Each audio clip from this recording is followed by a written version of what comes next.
오늘도 클릭해주셔서 감사합니다. 구독과 좋아요 부탁드립니다.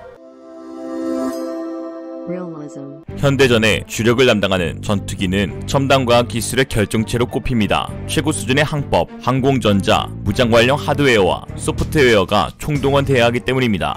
한 나라의 수준을 판단하는 척도가 최첨단 전투기 개발 유무에 있다는 것도 과언은 아닙니다. 현재 약 8조 원을 투자하고 우리 항공산업 기술력을 집대성에 개발하고 있는 KF-X는 공군이 운용하고 있는 다른 첨단 전투기와 어깨를 나란히 하며 협동작전을 수행할 수 있는 다목적 전투기가 될 전망입니다. 방위사업청에 따르면 4.5세대 전투기인 KF-X는 4월 중 시제기 출고식이 열릴 예정입니다. 주변국의 돈 없는 군비 경쟁으로 세계의 이목이 집중되고 있는 동북아의 하늘에 당당히 창공을 노비는 모습이 현실화하고 있는 것입니다. 그동안 여러가지 우려와 기술적 난관들을 잘 헤쳐나온 가운데 마지막 걸림돌로 떠오른 건 다름 아닌 20% 지분 참여 중인 인도네시아의 분담금 미납입니다. 방사청은 지난 19일 인도네시아는 총 사업비의 20%에 해당하는 1조 7,619억을 개발 단계별로 분담하기로 했으나 올해 2월 현재까지 내야 하는 8,316억 가운데 2,272억만 납부했다고 설명했습니다. 작년 11월에 열린 인도네시아의 방산협력회의에서도 KF-X 개발사업 분담금과 관련한 논의는 이뤄지지 않은 것으로 전해졌습니다. 인도네시아는 KF-X 개발 주관사인 한국항공우주산업에 기술진 110여 명 2016년 하반기부터 파견했지만 지난 3월에 모두 철수시키기도 하였습니다. 국내 신종 코로나 바이러스 감염증 확산을 이유로 들고 있지만 사실 인도네시아는 기술 이전을 놓고 불만을 품고 있는 것입니다. 즉 100%의 기술 이전을 보장하지 않으면 나머지 분담금 1조 5천억 원을 주지 못하겠다는 것이죠. 인도네시아가 한국을 자기쯤 되는 국가로 여기는지 한국이 1조 5천억 원 못 받을까 무서워 기술 이전해줄 줄 아나 봅니다. 그러나 오히려 인도네시아의 이러한 행태는 제 스스로 국제사회에서의 신용도를 떨굴 뿐이고 미리 지급하였던 2,272억 원도 도로받지 못하는 최악의 수밖엔 되지 않습니다. 실제 국내 여론도 인도네시아를 배제해야 한다는 목소리가 주를 이루고 있으며 지난 일요일 서 국방장관과 강은호 방사청장이 이 문제를 협의한 것으로 확인됐는데 남은 금액인 1조 5천억 원의 분담금을 정부와 개발업체인 한국항공우주산업이 일정 비율로 나눠 분담하는 방안을 검토한 것으로 알려졌습니다. 이제 인도네시아를 배제하겠다는 것이죠. 물론 인도네시아와의 협상을 제대로 이끌지 못하고 인린 리스크를 사전에 철저하게 판단하지 못한 실무진들에 대한 책임을 분명히 물어야겠지만 한국이 인도네시아가 주는 돈이 없어서 KF-X 사업을 성공적으로 이행하지 못할 짬은 아닙니다. 사업비가 반반이면 모르겠는데 고작 20% 가지고 협박 아닌 협박을 하고 있는 인도네시아의 수준이 딱 후진국스럽네요. 인도네시아의 공군은 현재 미국의 F-16 30세대와 러시아의 수호이 27, 5대, 수호이 30, 11대 등 전투기를 보유하고 있습니다. 전투기 숫자도 적을 뿐더러 남중국해 섬을 놓고 영유권 분쟁도 벌이고 있는 중국에 비해 전력이 떨어진다는 평가입니다. 이 때문에 인도네시아는 가급적 빨리 최신의 전투기를 갖고 싶어 하는데요. 관련 사정을 잘 아는 방산업계 관계자는 프랑스가 현재 인도네시아에 전투기 기술을 모두 넘겨준다며 설득하고 있다. KF-X 사업에서는 인도네시아가 분담금 20%를 내고 100% 기술 이전을 원하고 있어 한국 측의 기술 이전 불가 방침이 완고한 상황이다라며 인도네시아로선 한국에는 2,272억 원을 포기해도 전투기 기술을 받는 것이 남는 장사라 생각할 수 있을 것이라고 말했습니다.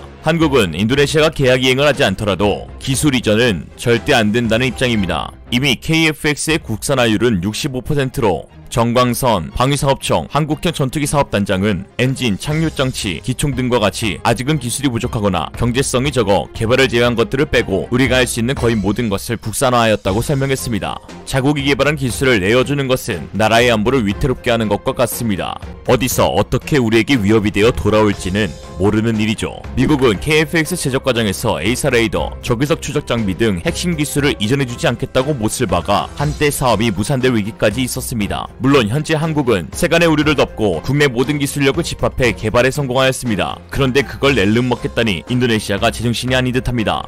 지난 19일 인도네시아의 파자르 프라세티오 공군 참모총장은 단계적으로 도입할 방위장비 중에는 F-15EX, 라팔, 레이더 GCI-4, 공중조기 경보통제기, 급유기 C-130J, 중고도 장거리 무인기 등이 있다고 밝히면서 대대적인 무기 수입 계획을 발표했는데요. 돈 없어서 한국에게 미납금 못 주겠다면서 참 많이도 사들입니다. 특히 인도네시아가 구입을 확정한 라팔 전투기는 프랑스 다소사가 생산하며 브라보 수비안토 인도네시아 국방장관 취임 이후 끊임없이 구매설이 나왔던 전투기입니다. 지난주에는 프랑스 다소사 관계자들이 자카르타를 방문해 라팔 구매 계약을 논의한 것으로 전해졌습니다. 인도네시아군이 이번 주 연례 지도부 회의에 맞춰 발간한 자료에 따르면 F-15EX 전투기 15대, 라팔 전투기 36대를 구매할 계획이고, 이 가운데 F-15EX 6대는 내년까지 인도받기를 희망한다고 전했습니다. 예산 문제로 한국 측에 분납금을 지급하지 않는 인도네시아가 KS보다 비싼 전투기를 이처럼 구매한다는 것은 한국 측과의 계약을 이행하지 않겠다는 것이라 봐도 무방하겠죠. 네티즌들의 반응은 더 이상 진척되지 않는 일을 잡고 고생하는 것보다 애초에 우리 기술로 만들어진 국산 전투기니 인도네시아를 과감하게 배제하고 가는 것이 맞다라는 반응이 주를 이루고 있습니다. 한번 살펴보면 그냥 독자 개발해라, 인도네시아가 난리치는 이유를 모르는가,